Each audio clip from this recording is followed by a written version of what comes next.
BJP के लिए एक कहावत प्रचलित है कि एक चुनाव के बाद वो आराम करने वाली पार्टी नहीं है। एक चुनाव खत्म हो वो दूसरे चुनाव की तैयारी में, या जहां पार्टी कमजोर है वहां पार्टी अपनी स्थिति को मजबूत करने में लगी रहती है। गुजरात में मिली प्रचंड जीत के बाद अब बीजेपी ने ऐसा प्लान बनाया है जिससे विपक्ष का सपना इस बार भी अधूरा रह सकता है। राहुल गांधी से लेकर अरविंद केजरीवाल, ममता बनर्जी और नीतीश कुमार जैसे नेता 2024 में पीएम बनने का सपना देख रहे हैं, लेकिन प्रधानमंत्री मोदी इन सब के मंसूबों पर पानी फेरने का सटीक इंतजामात कर चुके हैं। बीजेपी 2024 के लोकसभा चुनाव में 400 से ज्यादा सीटें जीतने के मिशन पर काम कर रही है। इस मिशन के तहत बीजेपी ने अब दक्षिण विजय और साथ ही 2024 के आम लोकसभा चुनाव की तैयारियां शुरू कर दी हैं। आने वाले चुनावों के लिए बीजेपी ने क्या तैयारी की है, आपको विस्तार से बताते हैं। बीजेपी ने 2024 के लोकसभा चुनाव की तैयारियों को लेकर 204 कमजोर सीटों की पहचान की है। इन्हें कैसे जीता जाए, इसे लेकर 28 और 29 दिसंबर को हैदराबाद में रणनीति तय होगी। वहीं बिहार में सत्ता परिवर्तन के बाद बीजेपी राज्य की 40 लोकसभा की समीक्षा बैठक कर रही है। यहां 40 में से 22 सीटें सामाजिक और जातीय समीकरण के लिहाज से कमजोर श्रेणी की मानी जा रही हैं। इसके अलावा बीजेपी के लिए दक्षिण के राज्यों में 84 सीटें कमजोर मानी गई हैं। पार्टी कमजोर सीटों का जातीय और सामाजिक समीकरण तैयार कर रही है। इन क्षेत्रों में जब भी प्रभावी व्यक्ति होगा उसे पीएम मोदी और बीजेपी अध्यक्ष के साथ बीजेपी के बैनर पोस्टर पर जगह दी जाएगी। 2024 के आम लोकसभा चुनावों के मद्देनजर बीजेपी हर राज्य और केंद्र शासित प्रदेश के हर जिले में अपना ऑफिस खोलेगी और ऑफिस के जमीन की रजिस्ट्री का जिम्मा 8 सदस्यों वाली एक टीम को सौंप दिया गया है। अभी दूसरी टीम पार्टी की चुनाव की थकान मिटा रही होती है, तब तक कि दुनिया की सबसे बड़ी राजनीतिक पार्टी बन चुकी बीजेपी अपना अगला चुनावी दांव खेल रही होती है। यही एकमात्र कारण भी है कि बीजेपी का ग्राफ चुनाव दर चुनाव बढ़ता ही जा रहा है। ऐसे में जो विपक्षी नेता 2024 में प्रधानमंत्री बनने का सपना देख रहे हैं, उन्हें बीजेपी की तैयारियों पर गौर करने की जरूरत है और फिर अपने अंदर झांकें कि क्या वो बीजेपी को टक्कर दे पाएंगे। 2019 में भी विपक्षी नेता बढ़ चढ़ कर दावा कर रहे थे कि बीजेपी की सत्ता जाने वाली है, लेकिन क्या हुआ? बीजेपी की प्रचंड वापसी हुई। ऐसे में 2024 में भी प्रधानमंत्री मोदी प्रचंड जीत के साथ वापसी करें तो इसमें कोई हैरानी नहीं होनी चाहिए। दिल्ली के मुख्यमंत्री अरविंद केजरीवाल और उनकी पार्टी की मुसीबतें बढ़ती जा रही हैं। पार्टी के तमाम बड़े नेता एक एक कर जांच एजेंसियों के रडार पर आते जा रहे हैं। कट्टर ईमानदार नेता और उनकी कट्टर ईमानदार पार्टी अब भ्रष्टाचार में संलिप्त दिखती नजर आ रही है। मंत्री सत्येंद्र जैन पहले से ही जेल में बंद हैं। वहीं केजरीवाल के राइट हैंड मनीष सिसोदिया की दिक्कत कम होती नजर नहीं आ रही। दिल्ली की शिक्षा में ऐतिहासिक बदलाव का क्रेडिट लेने वाली पार्टी और उनके शिक्षा मंत्री के ज्ञान की परीक्षा अब ईडी के सामने होने वाली है। आने वाले भविष्य में देखा जा सकता है कि सवाल ईडी के हो और साथ ही जवाब मनीष सिसोदिया देते नजर आए। दिल्ली की राजनीति आने वाले समय में उबलते पानी की तरह होने वाली है। पक्ष और विपक्ष के बीच बहुत तीखे हमले हो सकते हैं, जिसके केंद्र में रहने वाले हैं कट्टर ईमानदार पार्टी के कट्टर ईमानदार नेता मनीष सिसोदिया। दिल्ली में कथित शराब घोटाले की जांच आगे बढ़ रही है। इसी बीच अब सूत्रों के हवाले से कुछ मीडिया रिपोर्ट्स में कहा जा रहा है कि प्रवर्तन निदेशालय यानी ईडी जल्द ही डिप्टी सीएम मनीष सिसोदिया से पूछताछ कर सकती है। ईडी ने इसी हफ्ते पर शिकायत दर्ज की है। ये शिकायत शराब घोटाले से जुड़े मनी लॉन्ड्रिंग के मामले में आम आदमी पार्टी नेताओं को कथित तौर से 100 करोड़ रुपए की घूस देने से जुड़ी हुई है। ईडी से जुड़े हुए सूत्रों के हवाले से कहा जा रहा है कि मनीष सिसोदिया को समन भेजने के लिए ईडी ने काफी सबूत जुटाए हैं। इसमें केस से जुड़े आरोपियों के बयान भी शामिल हैं, जो चार्जशीट के बराबर माना जाता है।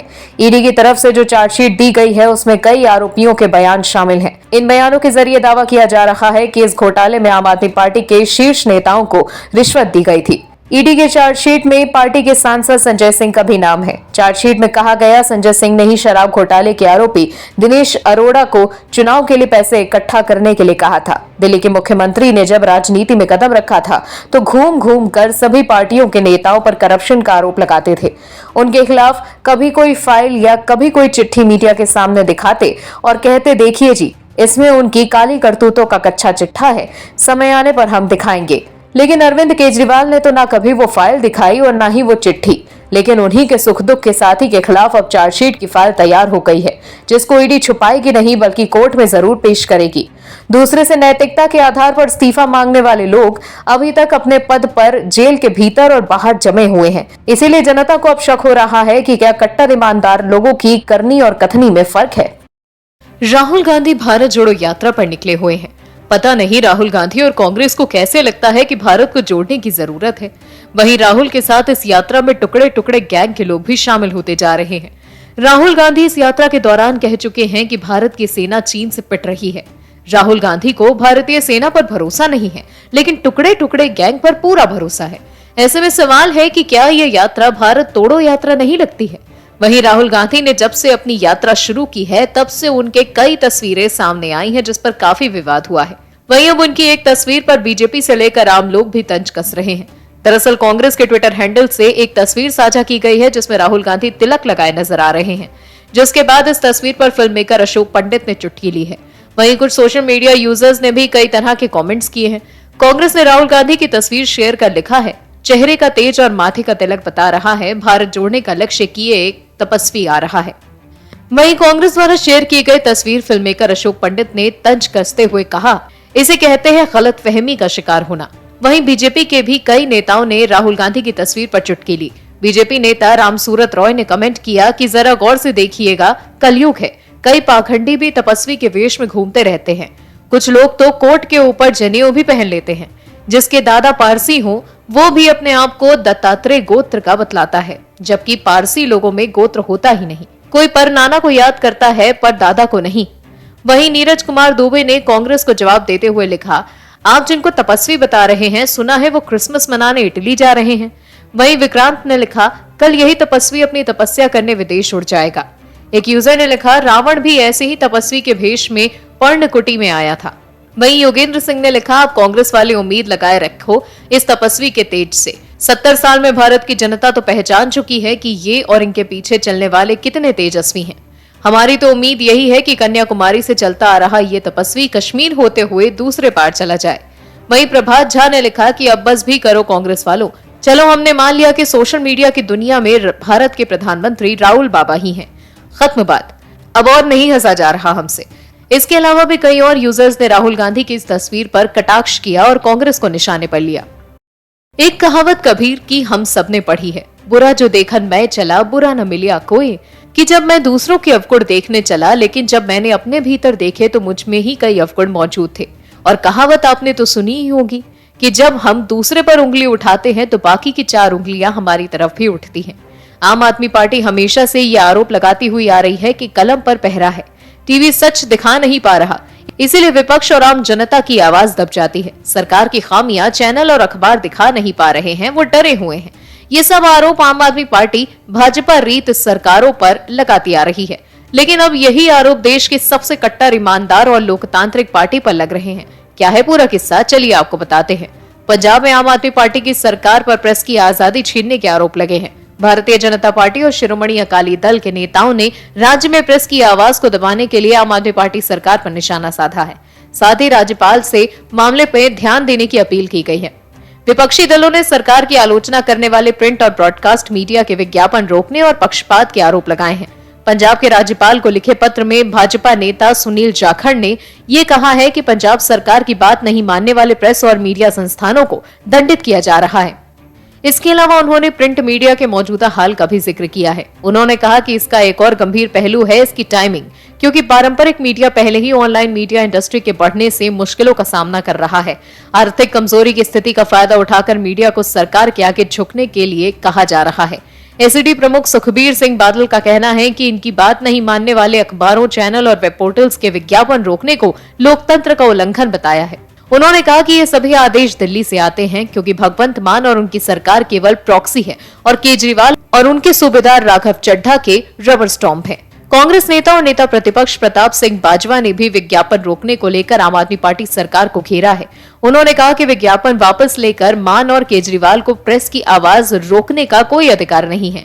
इसलिए आम आदमी पार्टी को जरूरत है कि वो जनता के सामने ऐसा उदाहरण पेश न करे जिससे उसकी सार्थकता पर सवाल खड़े हों। बिहार में कुछ बड़ा खेला होने वाला है और ये खेला पूरे बिहार की राजनीतिक हवा को बदल कर रख देगा। आपको बता दें, भारतीय जनता पार्टी की एनडीए गठबंधन के टूटने के बाद बिहार में नई सरकार के गठन ने अभी 6 महीने भी नहीं बीते हैं, लेकिन सरकार में बड़ी हिस्सेदारी वाली दोनों पार्टियां यानी जेडीयू और आरजेडी के बीच उम्मीदवारों के मुद्दे पर ठनती दिख रही है। दोनों दलों के नेताओं के बयान लगातार सामने आ रहे हैं। एक तरफ आरजेडी नीतीश कुमार से कुर्बानी देने की बात कह रही है, तो वहीं जेडीयू ने आरजेडी के युवराज तेजस्वी यादव से 2025 का वादा कर फिलहाल इस मामले को टालने की कोशिश की है। बिहार के ताजा राजनीतिक हालातों के बीच नीतीश कुमार तो मुखर हैं, लेकिन तेजस्वी यादव ने खामोशी साध रखी है। हालांकि आरजेडी के तमाम बड़े नेता उनके पक्ष में लगातार बल्लेबाजी करते दिख रहे हैं। आरजेडी प्रदेश अध्यक्ष जगनानंद सिंह ने अंग्रेजी अखबार को दिए गए एक इंटरव्यू में नीतीश कुमार को वीपी सिंह की राह पर चलने की नसीहत दी थी। उन्होंने कहा था कि उन्हें बड़ा पद यानी कि प्रधानमंत्री का पद पाने के लिए छोटा पद यानी कि मुख्यमंत्री का पद त्याग देना चाहिए। आरजेडी के तमाम नेताओं की भी यही राय समय समय पर सामने निकल कर आती रहती है। 2025 के वादे पर आरजेडी को नहीं भरोसा है। आरजेडी नेताओं के तेजस्वी यादव को मुख्यमंत्री बनाने की तेज होती मांग का पार्टी आलाकमान के द्वारा खंडन भी नहीं किया गया। तेजस्वी यादव भी इस मामले पर कभी बयान नहीं देते हैं। इन खामोशियों के बीच ये सवाल उठना लाजमी है कि क्या आरजेडी को नीतीश कुमार के वादों पर भरोसा नहीं है। मुख्यमंत्री नीतीश कुमार ने हाल ही में महागठबंधन के विधायकों और विधान परिषद सदस्यों की एक बैठक को संबोधित करते हुए एक बड़ा बयान दिया था। उन्होंने 2025 के विधानसभा चुनाव में तेजस्वी यादव को महागठबंधन का नेतृत्व सौंपने की घोषणा की थी। हालांकि इससे पहले 2024 में लोकसभा का बड़ा चुनाव होने वाला है। बिहार में फिलहाल 7 दलों की सरकार चल रही है। ऐसे में जेडीयू की नजरें सीट शेयरिंग पर टिकी हैं। 2019 के लोकसभा चुनाव में बीजेपी से बराबर की हिस्सेदारी लेने वाले नीतीश कुमार के लिए महागठबंधन में मोल भाव करना आसान नहीं दिख रहा है। फिलहाल जेडीयू के 16 लोकसभा सांसद हैं। बिहार की राजनीति और खास तौर पर नीतीश कुमार को जानने वाले लोग जेडीयू के द्वारा लोकसभा चुनाव से पहले की गई घोषणा के पीछे छिपे राज को ढूंढने की कोशिशें कर रहे हैं।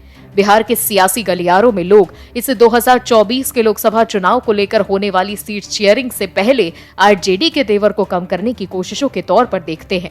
नीतीश कुमार भी जानते हैं कि 2025 में अभी काफी वक्त है और उससे पहले 2024 के लिए उन्होंने दांव चल दिया है। हालांकि आरजेडी भी नीतीश कुमार पर कुर्सी खाली करने का दबाव बनाना शुरू कर चुकी है, जो कि नीतीश कुमार के लिए चिंता की बात है। और भी वीडियोस देखने के लिए चैनल को सब्सक्राइब करें और बेल आइकन को दबाएं।